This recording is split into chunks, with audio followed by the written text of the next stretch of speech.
(2025년 7월 1일) 칠레의 리오 우르타도 산맥 소행성 지상 충돌 최종 경보 시스템 아틀라스. 이 망원경은 사수자리 방향을 관측하던 중 목성 궤도 안쪽에서 빠르게 움직이는 작은 빛 하나를 포착하였는데요. 곧바로 경보가 울렸으며 지구상의 거의 모든 천체 망원경은 이 천체를 추적하기 시작하게 됩니다. 그 이유는 이 천체의 최초 발견지가 지구에서 약 4.5AU 대략 6억 7천만 킬로미터나 떨어진 곳이었으나 이 천체의 이동 속도가 초속 60km 이상이나 되어서 만약 이 천체가 지구로 향한다면 정확히 6개월 후인 12월 19일에는 지구에 근접하고 충돌할 수도 있기 때문이었습니다. 그래서 과학자들이 가장 먼저 확인한 것이 이 천체의 크기와 이동 경로였는데요. 2025년 7월 2일 칠레의 딥 랜덤 서베이와 미국 애리조나주의 로웰 망원경의 관측으로 이 천체의 밝기가 절대 등급으로 약 12 정도로 확인이 되었는데, 이는 이 천체의 크기가 지름이 최대 약 24km가 될 수 있다는 의미였습니다. 그리고 이것의 또 다른 의미로는 그 정도 크기라면 지구와 충돌 시 인류는 멸망할 수도 있다는 의미가 되었는데요. 실제로 6,600만 년 전 공룡을 멸종시킨 소행성은 지름이 약 10km 정도의 크기였습니다. 거기에 이 천체는 태양의 중력으로는 묶을 수 없는 초속 60km에 가공할 만한 속도로 이동을 하고 있었는데요. 지름 24km의 크기, 초속 60km의 이동 속도. 과학자들은 초긴장 상태로 가장 중요한 이 천체의 이동 경로를 계산하였는데요. 다행히 지구에 가장 근접했을 때 거리가 지구에서 1.6AU 약 2억 킬로미터 거리로 지구와의 충돌은 없을 것이라 계산되었습니다. 그 후로도 두세 번의 검증을 거쳐 최종적으로는 지구 근처를 통과하는 지구 근접 천체로 등록되었으나 사실상 지구와의 충돌 위험은 없는 것으로 판명이 되었습니다.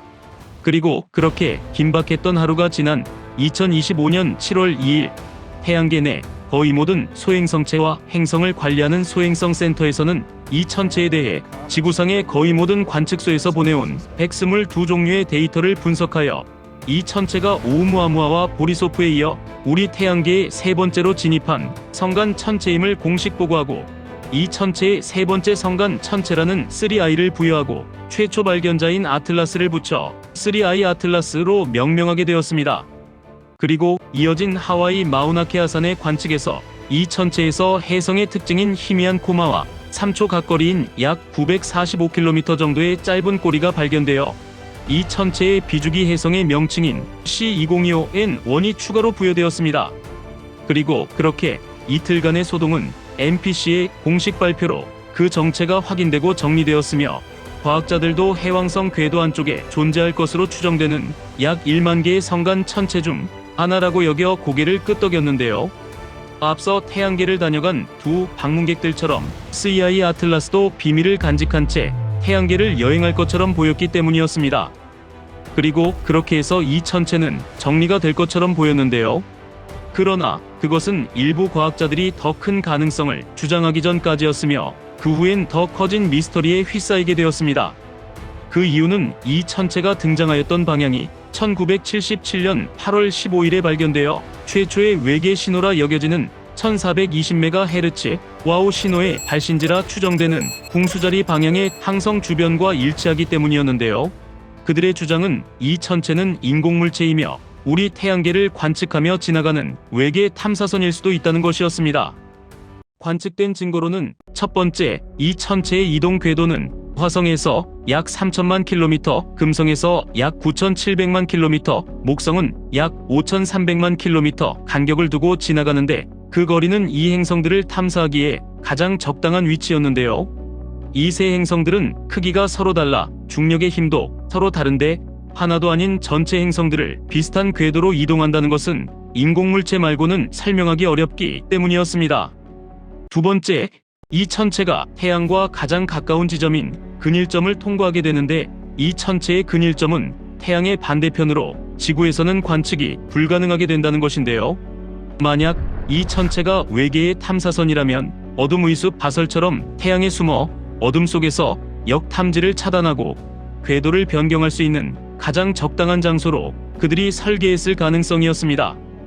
세 번째, 이 천체는 궤도 경사각이 약 175도로 우리 태양계 행성들이 0.001도에서 7도인 것에 비교하여 역행궤도로 태양계 행성들과는 반대 방향으로 이동하고 있는데, 성간 천체가 태양계로 들어올 때 진입하기 어려운 방향으로 이 천체가 자체 추진으로 진입했을 가능성이 있었습니다.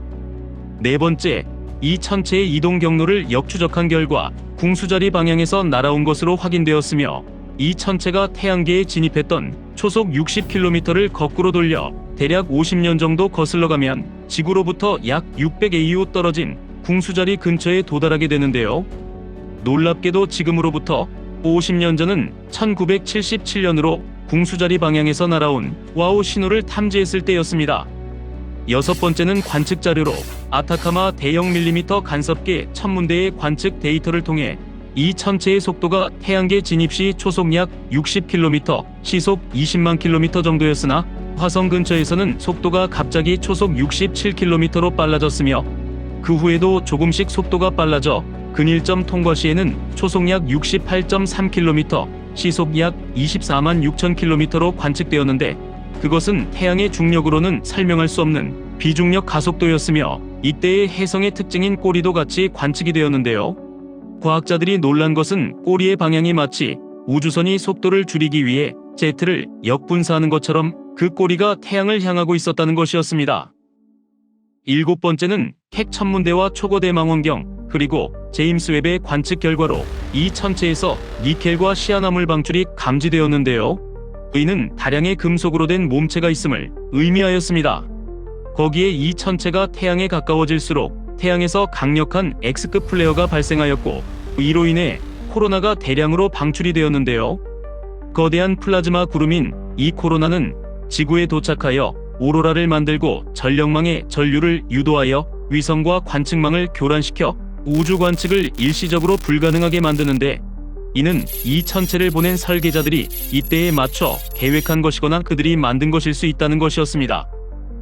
여덟 번째는 5350만 2000km 거리로 만약 이 천체가 인공물질이고 숨어서 지구를 관측한다면 가장 적당한 행성은 목성으로, 목성에 기술장치를 설치한다면 목성의 중력 반경인 힐권 내에 설치가 되어야 목성의 중력이 태양의 중력을 이겨내 저속 궤도선들이 태양의 영향력을 벗어나 안정적인 궤도를 유지할 수 있게 되는데요. 이 천체는 정확히 5350만 2000km의 거리를 두고 목성을 지나가게 됩니다. 그리고 목성의 힐권 내에 장치를 투하한다면 이 장치들은 초당 65.9km의 빠른 속도로 움직이는 본체의 속도를 상쇄하고 목성의 중력 탈출 속도인 초당 2.2km에 도달하기 위해 역추진 엔진을 가동해야 할 것이고, 이때에 아마 이 천체에서 여러 개의 제트를 관찰할 수 있게 된다는 것이었습니다.